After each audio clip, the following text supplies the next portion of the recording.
할렐루야. 또 이 새벽에도 하나님의 은혜가 함께 하시기를 축복합니다. 지난 우리 이제 4장에서 이제 레갑과 바나라고 하는 그러한 이스라엘의 이스보셋의 군대 장관이 자기가 섬기는 주군을 배신하고 암살자로 돌변해서 이스보셋을 이제 암살을 하고 죽였죠. 이 이스보셋이 죽자 북쪽 이제부터 이 북이스라엘 하면 참 성경이 그런 건 뭐냐면 우리가 이스라엘을 전체 이스라엘이라고 생각하시면 안 돼요. 여기서부터는 뭐냐면 북이스라엘 그리고 남유다 이때부터 이제 이게 어떤 그 뭐랄까요 지방의 경상도와 전라도가 다른 것처럼 이렇게 좀 갈라져 있는 그런 어떤 성향인데 이제 북이스라엘이 이제 이스보셋을 중심으로 뭉쳐있던 북이스라엘이 완전히 와해가 됩니다. 그러면서 오늘 그 모든 북이스라엘의 장로들 그랬잖아요. 모든 그러니까 지휘관들이 다 헤브론에 있는 다윗에게로 찾아와요. 그래서 이제 이 남유다의 왕뿐만 아니라 지금까지는 2년 반 동안은 다윗이 남유다 남쪽의 왕이었잖아요. 이제 당신을 우리 북이스라엘의 모든 지파들이 이제 당신을 왕으로 이제 우리가 추대합니다. 그러면서 남쪽과 북쪽 모든 이스라엘의 전체 지파가 다윗을 왕으로 이제 이렇게 추대하는 장면. 그래서 헤브론에서 7년 6개월 그리고 여기서 이제 여부수가 나오잖아요. 이 여부수가 이제 시온 산이고 이게 다윗 성이고 예루살렘이에요. 그러니까 원래 이름은 여부수 족속들이 있었던 곳인데 그곳을 차지를 이제 정복을 해서 그곳을 이제 예루살렘 지금의 이제 시온산 지금 예루살렘 성전이 있었던 그곳이 바로 다윗 성으로 이제 역사적인 장소를 이제 수도를 옮기게 되는 것이죠. 그래서 종합 40년을 다윗이 통치를 하게 되는데 여러분들은 어떠신지 모르겠습니다만 저는 이제 5장을 쭉 읽어 내려가면서 그냥 제 눈에 모르겠어요. 선입견을 가지고 봐서 그런지 그냥 제 눈에 팍 하고 박히는 그냥 확 이게 눈에 들어오는 구절 딱 한 구절이 있어요. 그것은 그 10절이에요. 10절. 만군의 하나님 여호와께서 함께 계시니 다윗이 점점 강성하여 가니라. 사실 이 구절 하나면 다른 거 다 소용없어요. 그냥 이거 하나면 게임 끝인 거죠. 여호와 하나님께서 만군의 이 만군 엘샤다이 만군의 하나님 여호와께서 함께 계시니 다윗이 점점 강성하여 가니라. 참 늘 내 마음속에 탁 박혀있는 너무나도 참 아름다운 보석과 같은 구절인데 다윗과 함께 하시는 하나님 그리고 역시 하나님과 함께하는 다윗과 하나님이 이제 서로 손을 맞잡고 꽃길을 걸어가는 것 같은 그런 그림 이런 아름다운 동행 여러분 이것이 우리 이 땅에서 우리 모든 성도들이 걸어가야 될 모습인 줄로 믿습니다. 하나님과 함께 또 하나님이 나와 함께 물론 하나님은 늘 나와 함께 하시죠. 근데 문제는 내가 하나님의 손을 놓으면 안 된다는 거예요. 하나님의 손을 붙잡아야 된다는 거야. 그래야 그 길이 하나님의 뜻하신 대로 행복하고 형통한 길이죠. 그러면서 뒤에 보면 이런 어떤 하나님과 이 다윗이 아름답게 발을 맞추어서 동행이란 말이 뭐냐면 함께 걷는다는 얘기입니다. 함께 걷는다. 서로 오손도손 함께 걷는다. 근데 이런 모습이 뒤에 가면 더 아름답게 이런 것이구나라고 실제적인 어떤 구체적인 예로 보여지는 장면이 7절 이하에 나오는 블레셋과의 전투 장면이에요. 이 다윗이 왕이 됐다는 얘기를 듣고 블레셋이 침공을 합니다. 그래가지고 블레셋이 이제 다윗이 모든 이 전체 이스라엘에 이제 왕으로 등극하고 첫 번째 미션이 바로 블레셋과의 전투입니다. 이 블레셋 전투를 하러 가는데 아름다운 표현이 두 번 반복이 됩니다.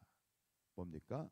19절에 다윗이 여호와께 여쭈어 이르되 내가 블레셋 사람에게로 올라가리이까. 여기서 가장 중요한 건 뭐예요? 여호와께 여쭈었다. 그때 하나님께서 가라. 내가 이 블레셋을 내 손에 붙였다. 내가 이길 것이다. 그래서 그 응답을 받고 가죠. 그런데 그래가지고 이제 이 어딥니까? 바알브라심이라는 곳에서 이 물을 이렇게 흩듯이 블레셋을 흩어버렸다. 근데 흩었던 블레셋이 또 모여가지고 또 공격해 옵니다. 근데 여기서 또 다윗이 어떻게 합니까? 23절 다윗이 여호와께 여쭈었다.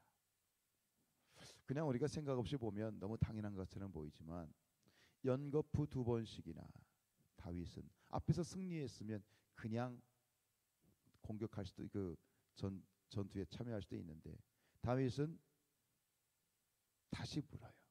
근데 이번에는 하나님께서는 직접 정면 승부하지 마라. 뒤로 돌아서 기습 공격해라. 라는 말씀을 하셔요. 이게 하나님과 동행하는 가장 아름다운 예죠. 크고 작은 모든 일들에 대해서 하나님께 여쭙고 그리고 하나님의 응답을 받고 가는. 만약에 다윗이 하나님께 여쭙지 않았다면, 그래서 전과 같이 정면 승부를 했다면 어떻게 됐겠습니까? 그러면서 하나님께서 이렇게 말씀하십니다. 24절에 뽕나무 꼭대기에서 걸음 걷는 소리가 들리거든 곧 공격하라. 그때에 여호와가 너보다 앞서 나아가서 블레셋 군대를 치리라. 하나님이 이미 작정하고 계셨어요. 근데 만약 다윗이 하나님께 여쭙지 않았다면 어떻게 되었을까요? 하나님이 그렇게 하셨을까요? 하나님이 준비하신 것을 실행할 수 있으셨을까요? 그건 퀘스천입니다. 여러분, 여기서 다윗이 하나님께 여쭈었다. 우리가 흔히 하는 말로 다윗이 뭐 한 겁니까? 기도한 거죠. 이제 어제부터 시작된 이제 한백교회에서 진행되고 있는 이제 기도학교 목회자 세미나, 전국에서 한 500분의 목사님들, 사모님들이 쫙 모이셔가지고 하는데, 참 근데 안타까운 것이 하나 있더라고요. 그 500명의 그 목회자들이 모였는데 감리교 목사님들은 굉장히 적더라고. 다 장로교 목사들. 여러분, 그런 말이 있습니다. 동료처녀? 누가 그러대? 동료처녀 바람났다고. 동료천이 예쁜 줄 모른다고. 내 곁에 있어서 내게 너무나도 흔하고 내 곁에 가까이 있어서 그 진가를 알지 못한다라고 할 때 그런 말을 씁니다. 여러분, 우리에게는 기도가 늘 가까이 있습니다. 그죠? 이렇게 새벽에도 기도하시고, 뭐 기도라는 말은 수십, 수백, 수천 번 듣습니다. 근데 이번에 제가 어제 하루 이렇게 참석하면서 어제 10시에 끝나가지고 오는데 하나님께서 그런 마음을 주세요.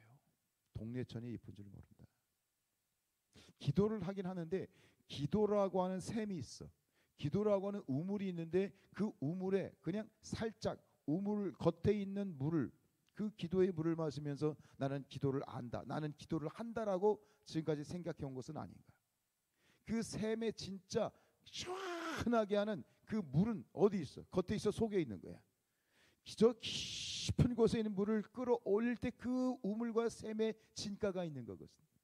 근데 우리는 기도를 한다고 하면서도 역시 교만했구나. 내가 기도를 안다고 생각했고 기도를 한다고 생각했구나. 근데 하나님이 말씀하시는 건 뭐냐면, 깨닫게 하시는 건 뭐냐면 아직도 멀었다는 거야. 기도에 주시는 능력, 기도의 맛, 기도의 진가를 너는 아직 모르고 있다는 거야. 조금씩 그러면서 하나님께서 생각나게 하시는 게 뭐냐면, 여러분, 예수님께서 이 예루살렘 선에 이제 마지막 일주일을 보내시게 될 때 소위 말하는 예루살렘 입성을 하시잖아요. 예루살렘 입성하시고 성전에 들어가셨는데 보니까 장사하는 사람들이 있어가지고 막 예수님이 소위 난동을 부리시지 않습니까? 그리고 하신 말씀이 뭐였어요? 내 집은 만민이 뭐하는 집이다? 기도하는 집이다. 근데 그 말씀이 탁 생각이 나면서 어떤 마음이 드냐면, 내 집은 만민이 기도하는 집이다라고 했을 때 그 내 집이라는 것이 단순히 성전만을 의미하는 게 아니구나. 내 집은 만민이 기도하는 집이라고 할 때 내 집이라는 건 성전뿐만 아니라 뭐냐? 우리의 신앙 전체를 말하는 것이구나. 내 집, 내 인생 전체, 내 삶 전체가 기도가 핵심이구나 하는 계시와 같은 그런 이 음성을 주시는 거예요. 기도란 이런 것이구나.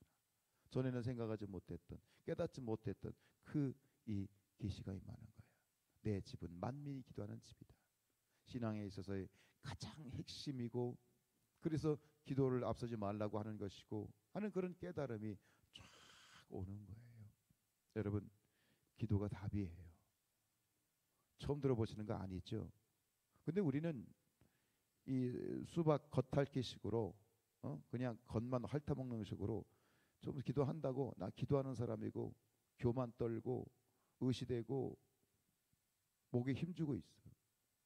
근데 우리는 여전히 기도를 몰라. 기도가 가지고 있는, 우리가 하는 이 기도 가운데 담겨 있는 그 놀라운 진가와 가치와 그 축복에 대해서 우리는 여전히 수박 겉핥기 식이구나. 여러분, 교만하지 마십시다. 기도한다고 교만하지 말아야 되고요. 두 번째는 뭐냐면, 기도에는 우리가 생각하지 못하는, 우리가 이렇게 기도하고 있지만 우리가 정말 은혜는 뭐냐면 이 얼마나 놀랍고 위대한 것이 기도인가. 기도 가운데 정말 우리가 알지 못하는 크고 비밀한 일, 그죠? 크고 비밀한, 넌 내게 부르짖으라 그랬잖아. 너는 내게 기도해라. 왜? 내가 내게 크고 비밀한 일을 보일 것이다. 그 얘기는 다르게 표현하면, 기도 가운데는, 기도를 통해서, 기도 안에는 우리가 생각하지 못하는, 우리가 꿈도 일도 꿈꾸지 못한 놀라운 기도의 능력과 축복과 권능이 있다. 여전히 모르죠. 그게 뭔지는 모르겠지만 이제 그 향기가 약간은 느껴지는 거야. 그렇구나. 그렇구나. 기도해야 되겠구나. 기도가 답이구나. 그리고 우리 성도들을 더 기도하게 시켜야 되겠구나. 왜요? 축복된 일에는 양보하면 안 되고, 축복된 일에는 절대, 목사가 하는 일이 뭐겠어? 성도들 축복받게 해야 되잖아. 이게 답이구나. 이 새벽마다 깨워서 기도하시는 우리 성도님들을 축복합니다. 명심하십시오. 우리가 드리는 이 기도 가운데 우리가 상상하지 못한 축복이 있습니다. 상상하지 못한 능력이 있습니다. 상상하지 못한 은혜가 있습니다. 그것을 발견하고 하나씩 하나씩 우리의 삶 가운데 누려 나아가는 다윗과 같이 그러한 축복을 누리는 저와 여러분들이 되시기를 주님의 이름으로 축원드립니다. 기도하겠습니다.